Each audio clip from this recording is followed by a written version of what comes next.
part 4 or 5, whatever part we are on.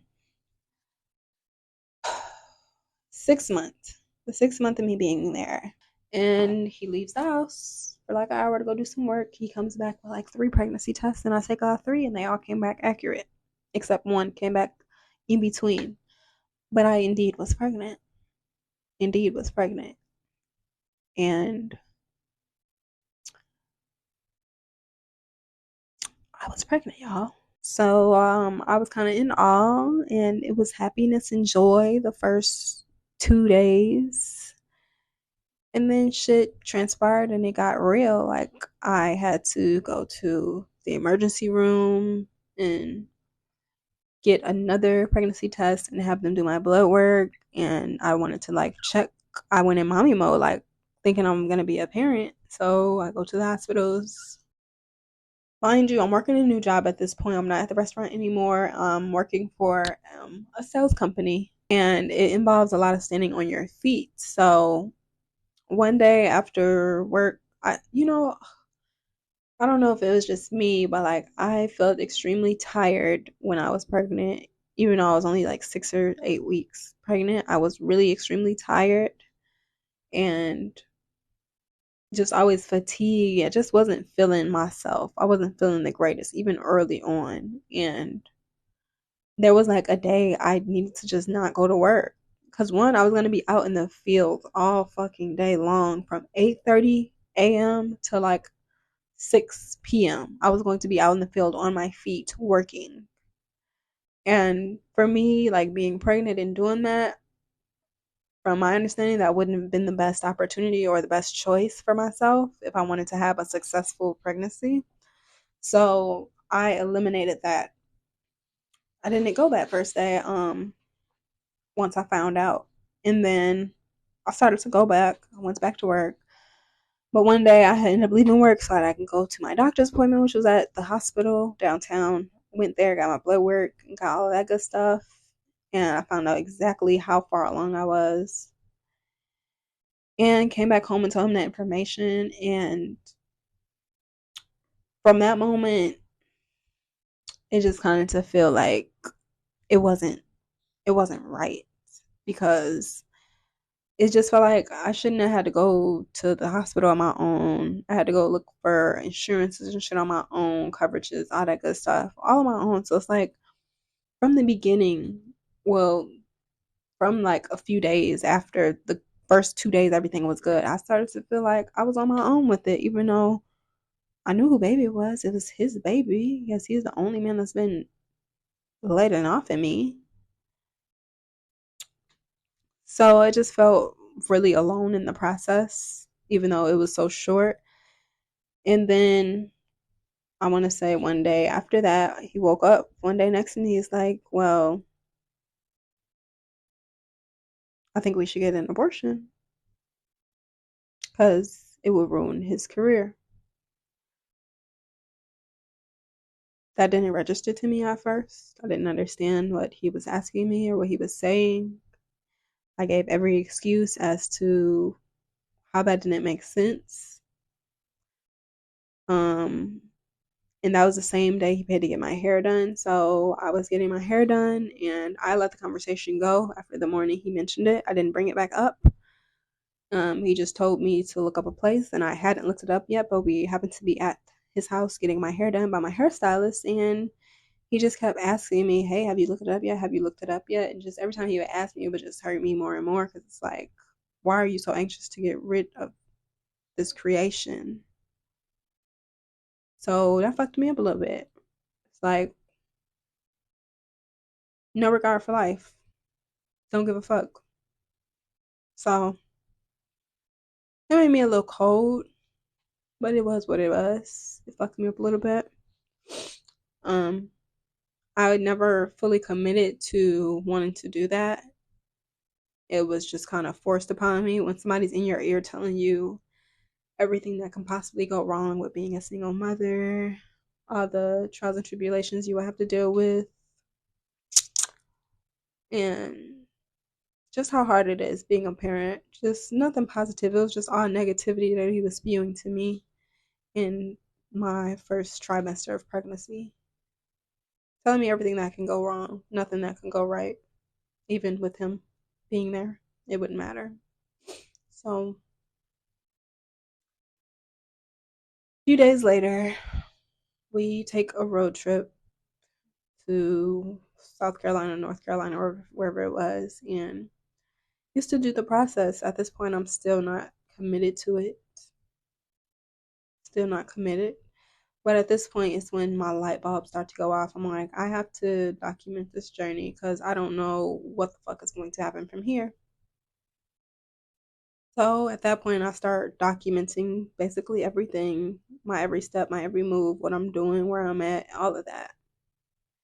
Because I didn't know when or how or what I might have to use this for. Because at this point, he already, gave me my ultimatums and let me know like what some options would be. Like either once you get rid of it, I can get you an apartment, or I can send you back home with a couple bands or whatever, and help you reestablish yourself.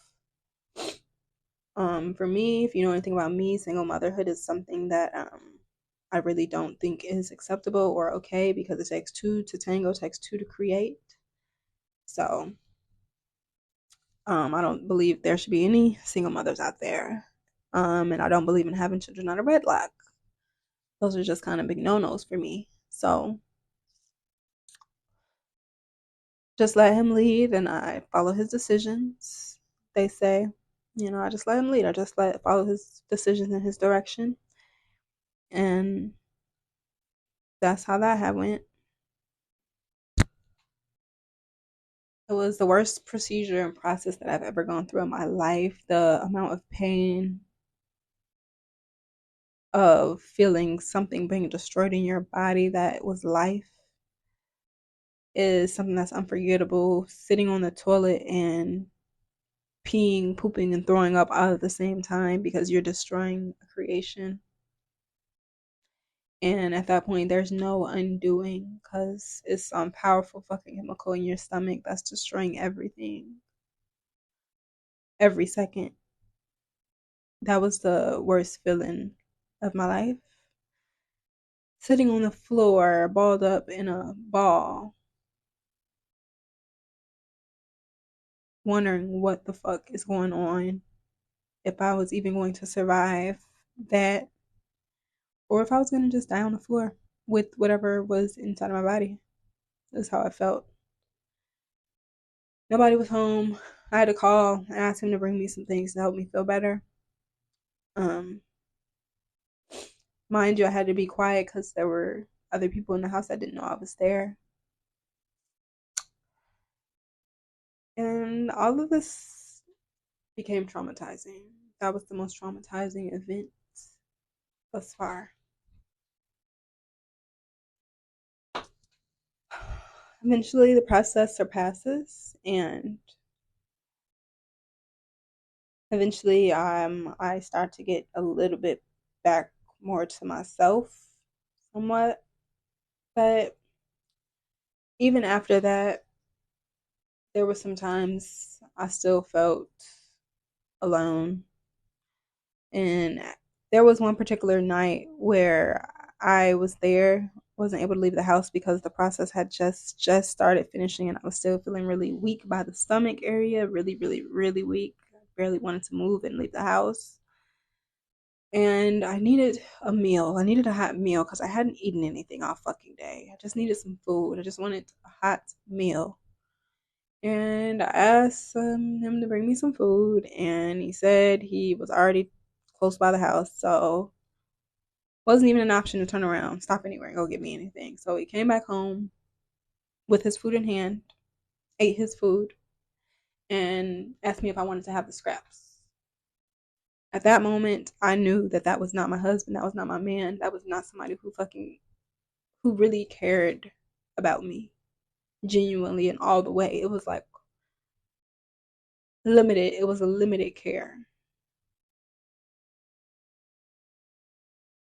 And that was the night. I had to, I left the house because I had to go get me my own food in pain, fresh out of this procedure. And I walked to the closest hot food place, which was 20-minute walk out of the way. It wasn't fucking cold, like hot outside or anything like that. So I leave the house. I walk to fucking Popeyes. I walk to Popeye's Chicken and I go get me what I can get. That's hot. That's food that I can eat. And I walk back to the house and I don't say a word. I don't say anything. I just go in the room and I lay down because I'm just in awe. I'm just in awe and I'm hurt. And I'm just telling myself, like, I have to get out of here. I don't want to be here anymore. This is not okay. I don't wish this on my worst enemy. No, like, just book me a ticket. Just get me home. Just book me a ticket. I don't want to stay here with you until you find me an apartment. I don't want to stay here with you for 3 more months. I cannot do it. Otherwise, I literally felt like that was the night like I had to walk to Popeyes 20 minutes away in the fucking dark because the motherfucker couldn't turn around to go get me a hot, fresh food from somewhere because they were already by the house. That sent me over the edge, and that just, I felt like at that point I could spaz at any moment, and I didn't know what I was capable of doing because I already committed to decisions that I wasn't fully comfortable with at all, and it was already completed, and now I was just there. And that was just the night. Like I felt like I could have ended up on Rice Street or something. Like it could have just went real bad. Like, and I just felt like the best thing for me to do was to evacuate the premises and leave, get away, move, get away, start over. At this moment, mind you, he still said that he was going to send me away and make sure that I was good and taken care of. But that wasn't even accurate because when I got to the airport and I asked for what he said that he was going to do, number one, I should not have to ask you for what you said that you were going to do anyways, as a man. If you say you're going to do something, it should already be done. I should never have to open my mouth and ask you to do what you said you're going to do. Point blank, period. And that's the only understanding that I have. So for me, when we got to that airport, it just felt like he was stunting a little bit, like capping, like, oh, okay, well, how much did you need? How much, the amount that you said that you were going to give me so that I can fucking get myself together. What do you mean? What are we talking about? I was confused. So it's just like, it just felt like people was just saying stuff to say stuff, but they didn't want to have no real motion behind it when it came down to it. So already pissed off, get on the airplane. I'm already irritated because I'm like, you're not sticking to your word. You're not sticking to your word. You're not doing what you said that you were going to do. You have me fucked up. You really do. And that's how I felt. A few weeks later, I get home, make it home, and I still have to ask this. Like, I still have to ask, like, are you gonna do what you said you're gonna do or not? Like, if I still have to continue. I still have to ask you. I have to come out of my mouth and ask you. And it takes me doing that for you to even come out of your mouth and let me know what's really going on, apparently. And to me, all that was just food. It just felt fake because I know when somebody's running game and playing games, and that's how it felt because of how it was done. If you were having any type of financial hardships or money issues, you would have let that be known up front and already. It felt like you was giving me the short end of the stick because I was gone. And that's how I took it. And you're not never just gonna play in my face after I went through so much trauma and bullshit, and I committed to a decision based off of me following your lead, trying to protect your career, whatever this is. And I don't take well for people playing in my face and not following through on what they say they was going to do. Now for you to be playing with me like that wasn't cool, and it didn't sit with me well. And mind you, I'm still going through this process because the process takes 4 to 12 weeks to process in your body for your body to get back regular. So mental health still all scattered, stomach all messed up. I'm back home in a whole new environment, adjusting to being back here after 2 years of being down south. I'm adjusting to a whole new lifestyle, and I got this person who isn't keeping their word, but they got time to do everything else in the world. fly down a brief for fuck on somebody else, take them across the world, but you don't want to stick to your word of what you told me you're going to do. It was up from there. And I had an issue because I was emotionally done at that point. It wasn't about no money. It was just about the point blank period. I didn't like how it looked like I was being treated and neglected. It seemed and felt like people weren't keeping their word because, oh, I was so far away. Oh, I'm out of the picture now. Oh, I don't have to worry about that. Nobody never gonna play on my top like I'm a lame like that, bro. If you where issue lies, because when you let people play on you, you let people walk all over you. That's one thing I learned. You let people do that to you, they're gonna think that's okay. They're gonna think that that's acceptable, and it's not. You know, and that's where my issue was, and that's when it came to the internet. Hey babes, quick addition to this video. Let me make it perfectly clear. I am not glamorizing anything about my experience. This is simply just me sharing my testimony, and the whole goal with this is one, just my way of releasing and just telling my story.